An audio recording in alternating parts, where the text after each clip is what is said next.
Vamos falar um texto muito conhecido da Palavra de Deus, que se encontra no livro de Lucas, no capítulo 23 e o versículo 26, alguns versículos a seguir, que diz assim: o título é epígrafe, como queira falar, Jesus no caminho do Gólgota.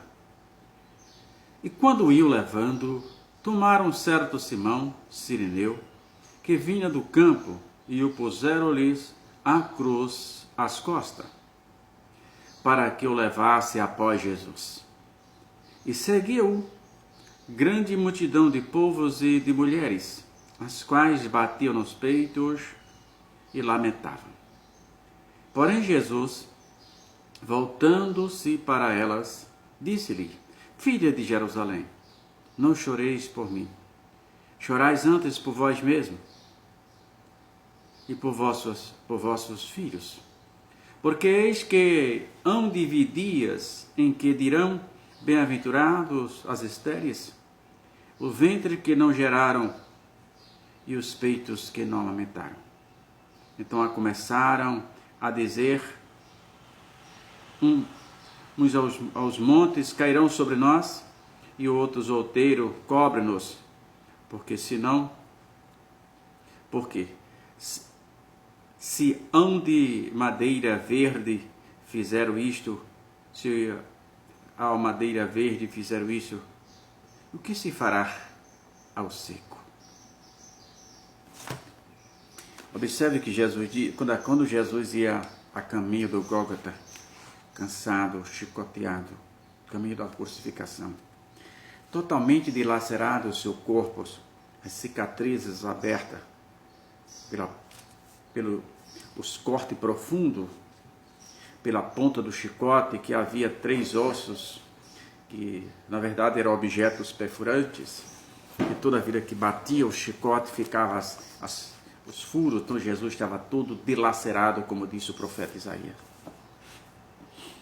Naquela trajetória Jesus cai e não consegue levantar com o peso da cruz, não de mole, mas Jesus estava exausto fisicamente.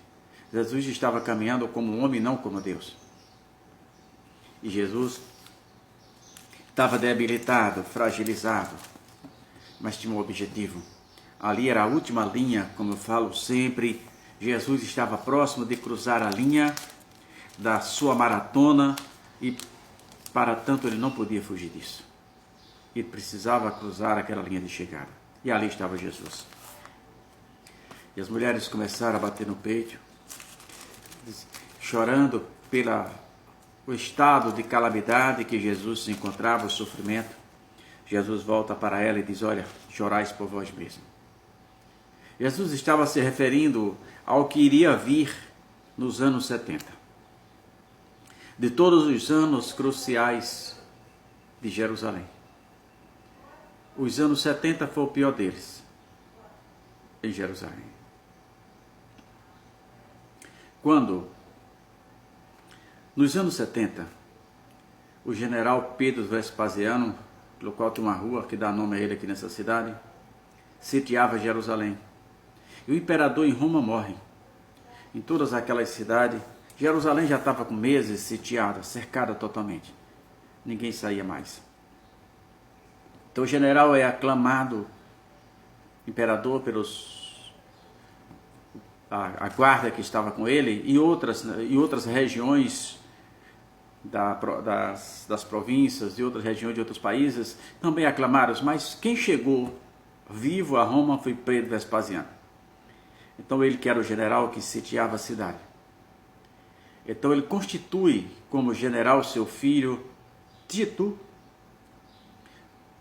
e ele dá sequência a esse estado de calamidade de Jerusalém. E nesse período, para se cumprir o que diz a Bíblia, as pessoas não tinha nenhum tipo de animal passava na cidade.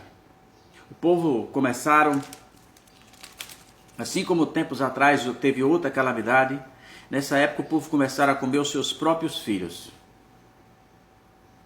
O estado de canibalismo entrou em Jerusalém. Era uma coisa terrível, a fome, não tinha mais nada para se comer. E eles lutando contra contra o inimigo que jamais ele poderia vencer, porque era uma providência de Deus. E ali se cumpriu isso, muitas pessoas queriam morrer. Foi nesse tempo que tornou-se os gregos se tornou-se conhecido como para o Império Romano, até para o Império Romano os gregos foi conhecido como os bárbaros. Alguns morriam muito mais judeus com barriga cheia do que com fome. Eles estavam com muitos dias sem comer. Se entregava aos romanos, e lá tinha comida, tinha fartura, eles enchiam a barriga, e portanto eles morriam, pois estavam com muitos tempos sem comer. E nesse tempo alguns judeus fugiram para a Grécia, e para a falta de sorte deles, eles engoliam alguns objetos preciosos, e lá, para poder passar pela guarda, e lá, um dia foi fragado por um grego, ele mexendo nas fezes, procurando alguma coisa preciosa. A partir daquele dia, foi a maior carnificina dos judeus, entre os judeus naquela região. Os gregos mataram os judeus sem pena e sem piedade. Segundo Flávio Joséfo, ele pegava o judeu vivo e cortava a barriga de cima a baixo, rasgava o judeu para ver se tinha pedras preciosas, se ele tinha escolhido algum ouro, alguma coisa, algum diamante. Tudo isso foi o que Jesus quis dizer. Foi um ano terrível para a destruição da cidade de Jerusalém. Até a destruição do templo, quando o Tito deu ordem para não destruir o templo.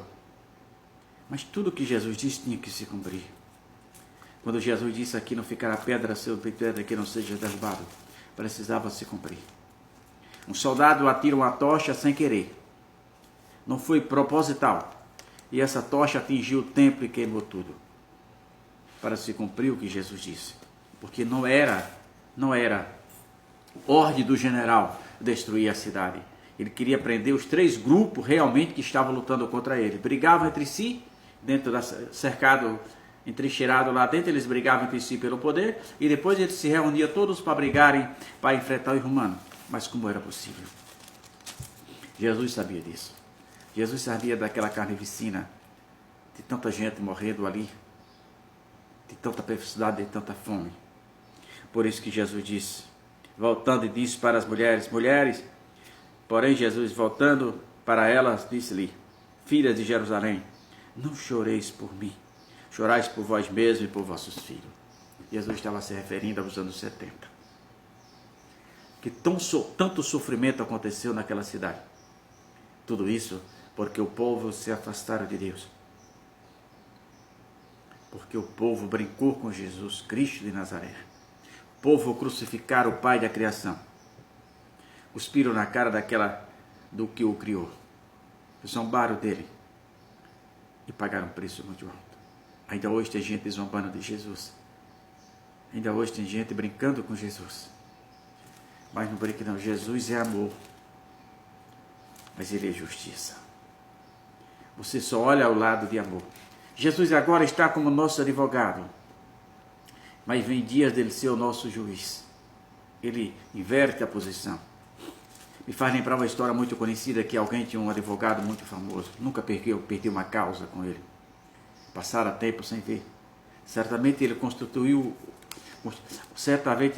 precisou de um problema na justiça e quando ele soube, era aquele advogado que era o juiz.